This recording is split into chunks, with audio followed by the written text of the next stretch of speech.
परीक्षित जी भक्त के कोई पता नहीं तब क्या हो जाए। इसीलिए किसी भी चीज को पा करके किसी का दिल मत दुखाओ। मनुष्य बने हो तो मनुष्य के काम करो, है ना परीक्षित जी? जानवरों की तरह दूसरे पर गुर्राओ नहीं परीक्षित जी, लेकिन आज का प्राणी दूसरे को मारने के लिए दौड़ता है।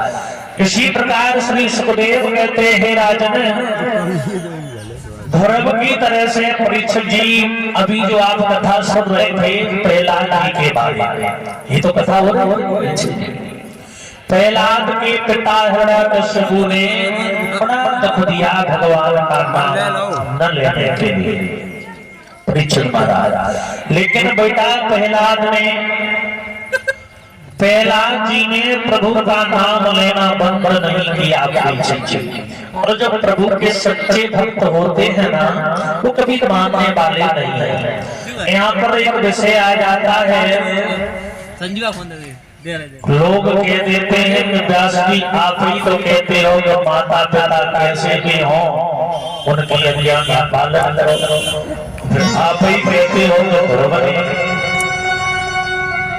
तो प्रहलाद ने अपने पिता की आज्ञा का पालन नहीं किया। परीक्षित एक गुरु, एक माता और पिता, अगर ये हमें गलत रास्ते पर ले जाएं तो इन्हें त्याग देना कोई बुरी बात नहीं है ना परीक्षित जी? अगर मेरा मित्र है और मेरा मित्र मुझे किसी चीज में बढ़ावा दे रहा है, अगर मेरा मित्र मुझे शराब पीना सिखा रहा है, अगर मेरा मित्र मुझे डकैती डालना सिखा रहा है, तो ऐसे मित्र को त्याग देना कोई बुरी बात नहीं है। प्यारे भक्त जनों, श्री सुखदेव कहने लगे, हे परीक्षित जी देखिएगा, प्रहलाद जी ने अपने पिता की बात न मान करके भगवान की शरणागति को प्राप्त किया। प्रहलाद के पिता ने प्रहलाद को बहुत रोका। परीक्षित जी सर्पों से उसके पास छुड़वाया, बिच्छुओं पर चलाया, कुएं में डलाया, पहाड़ों से फेंकवाया, लेकिन प्रहलाद जी ने नहीं माना। और जब नहीं माना परीक्षित जी, तो अंत में उसकी बहन थी जिसका नाम था श्वेता से भी जलाने का प्रयास किया, लेकिन परीक्षित जी श्वेता जल गई, लेकिन प्रहलाद जी नहीं जले। क्यों? प्रभु अपने भक्त पर कभी आंच नहीं आने देते। ओ मेरे भक्त जनों, भगवान सुखदेव ने कहा, हे राजन, जब किसी ने नहीं मार पाया तो अंत में दरबार में हिरण्यकशिपु ने एक बड़ा लोहे का खम्मा गर्म करवाया और इतना गर्म कर दिया उस खम्भे की आग धधक रही थी। परीक्षित जी प्रहलाद को खड़ा कर लिया, बोले बेटा अभी मान जा, अभी मान जा, मेरी बेटी का नाम क्या करे लाला, वरना इस खम्भे से तुझे बांधना पड़ेगा। प्रहलाद जी बोले, हे पिताश्री, चाहे जमीन आसमान टल जाए लेकिन प्रहलाद की प्रतिज्ञा टलने वाली नहीं है। परीक्षित जी हाथ में कोड़ा लिया, हिरण्यकशिपु ने प्रहलाद जी की कोड़ा मारना प्रारंभ कर दिया। जैसे कोड़ा मारना प्रारंभ किया, पिताजी की ओर निहार करके प्रहलाद बोला, हे पिताश्री, मर जाऊंगा लेकिन गोविंद का नाम नहीं भूलूंगा। बाहरी भक्त, बाहरी प्रभु का भक्त प्रहलाद बोला,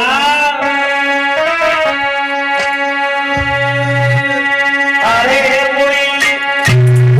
राम नाम यति प्यारो और पिताजी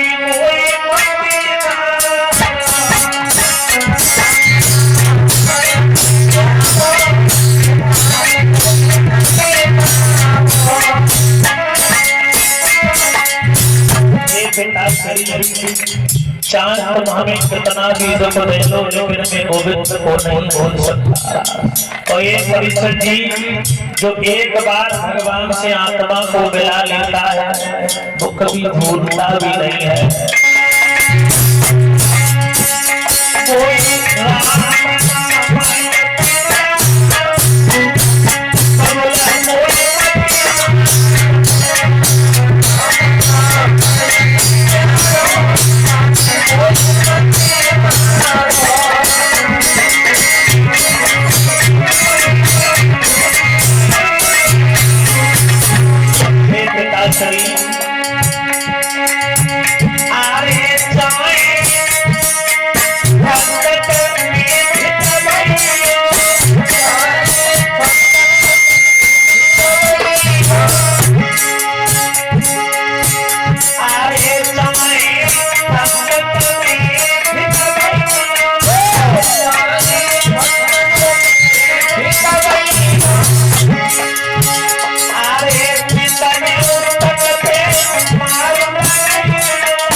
प्रहलाद जी कहने लगे पिताजी मैं मर जाऊंगा लेकिन भगवान का नाम नहीं छोड़ूंगा।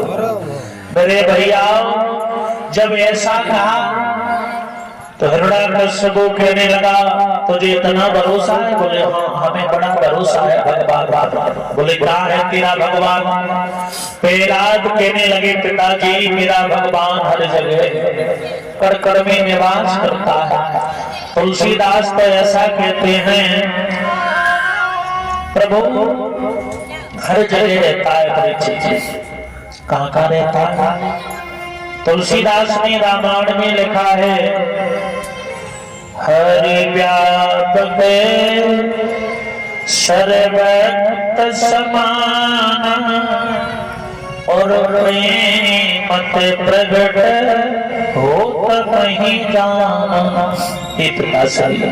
मेरा गोविंद हर जगह विराजमान है। अगर तुम जानना चाहते हो तो कहाँ है? बोले कहाँ है? प्रहलाद जी मधुरी भाषा में बोले पिताश्री मेरे पिताजी मेरे प्रभु कहाँ है? बोले कहाँ है? बोला प्रहलाद राम मेरा व्यापक सारे संसार में है। बोला परिचय जी प्रहलाद कहने लगा हे पिताश्री मेरे भगवान हर जगह पर हैं। मुझ में भी है तुम में भी है खम्भे में है तलवार में है मुझ में भी है। हे पिताश्री मेरा गोविंद हर जगह है मुझ में भी है तुम में भी है इस खम्भे में तलवार में भी है हर जगह प्रभु विराजमान है। परीक्षित जी प्रहलाद की बात सुनकर के हिरण्याकश्यप ने जवाब दिया लाला तू नहीं मानेगा। बोले बिल्कुल नहीं। अगर नहीं मानेगा तो खम्भ से भेंटना पड़ेगा। प्रहलाद बोला पिताजी भेंट लूंगा कोई चिंता नहीं है क्योंकि मेरे साथ मेरे प्रभु की छाया है। और मेरे प्यारे भक्त जनों प्रहलाद जी ने खम्भे की ओर नजर डाली तो क्या देखा? खम्भा बड़ा धधक रहा थोड़ा उड़ाने लगा। परीक्षित जी प्रभु ने भक्त की दृष्टि को देखा सोच लगे भक्त डगमगा रहा है क्या करना चाहिए। चींटी का रूप बनाया प्रभु उस खम्भे पर पहुंचे हैं। परीक्षित जी चींटी बनकर के कभी खम्भे के ऊपर जाते हैं कभी नीचे आते हैं। प्रहलाद जी ने विचार किया, जब ये चींटी का कुछ नहीं बिगड़ रहा है, मेरा शरीर तो काफी बड़ा है, भला मेरा क्या बिगड़ सकता। प्रहलाद ने जब देखा चींटी को, देर नहीं थी, उस प्रभु के भक्त ने कपड़े की ओर बड़ोला और बनी हरि से लगने लगाई है। कपड़ा को पकड़ना चाहा जभी, हरि ने फिर नजरे घुमाई है। परीक्षित जी जैसे प्रहलाद ब्रह्म की ओर बढ़ा, भगवान ने क्या किया, नरसिंह रूप धारण किया। नरसिंह रूप धारण करके खम्भ फटा, प्रभु जैसे प्रकट हुए परीक्षित जी 49 पवन चलने लगे। बड़ा क्रोध है भगवान के हृदय में। पहला तो दूर खड़े के खड़े रह गई, भगवान आगे बढ़ करके नरसिंह रूप धारण किया। और जैसे ही भगवान नरसिंह रूप धारण करके प्रकट हुए, हिरण्यकश्यप को भगवान ने उठा लिया, दहलीज पर रख लिया, जवाब दिया, और दोस्त तूने मेरे भक्त को बड़ा दुख दिया, बड़ा कष्ट दिया, बता तेरा क्या करना चाहिए। हिरण्यकश्यप हंस करके बोला, पहले तुम हमें ये बताओ तुम हो कौन, तुम्हारी तो कुछ हमें रूप दिखाई नहीं समझ में आ रही। भगवान बोले तू देख ले हम कौन हो। बोले न तुम नर समझ में आ रहे हो, न नारायण समझ में आ रहे हो, न पशु समझ में आ रहे हो, न जाने क्या रूप। भगवान बोले अभी समझ जा। हिरण्यकश्यप बोला चाहे दुनिया का कोई भी बलवान क्यों ना आ जाए, हमें मार नहीं सकता। बोले क्यों? बोले मुझे प्रभु ने वरदान दिया। बोले क्या वरदान दिया? तो प्रहलाद के पिता हिरण्यकश्यप बोले हे बाबा, हे महाराज, मैं ना बंदूक से मरूंगा, न तलवार से मरूंगा, यानी किसी शस्त्र से नहीं मरूंगा। भगवान ने दोनों हाथ ऊपर किए, देख ले हमारे हाथों में कोई शस्त्र है? बोले बिल्कुल नहीं। बोले अब बताओ अब क्या है? बोले मैं अभी नहीं मरूंगा। बोले क्यों नहीं मरूंगा? बोले मुझे वरदान है कि मैं ना नर से मरूंगा, ना नारायण से मरूंगा, ना किसी पशु से जानवर से मरूंगा।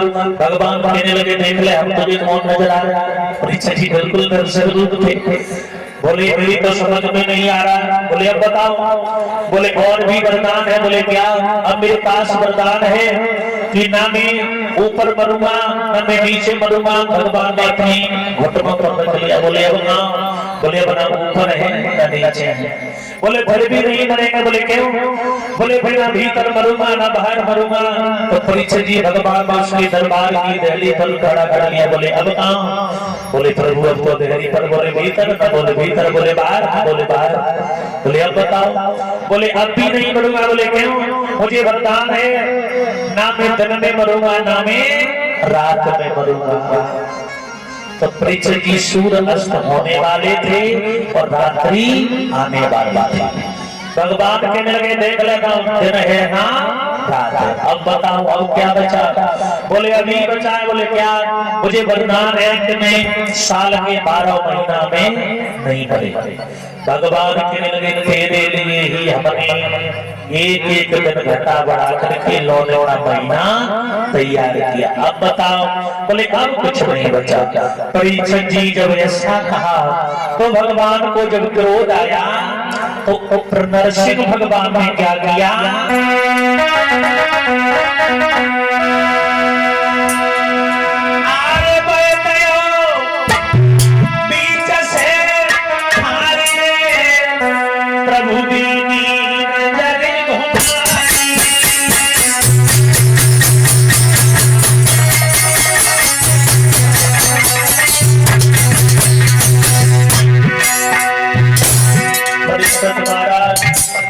नरसिंह रूप धारण करके भगवान ने हिरण्यकश्यप को पकड़ करके घुटनों पर रखा।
परीक्षित जी हिरण्याकश्यप को मारने के बाद भगवान ने इतना क्रोध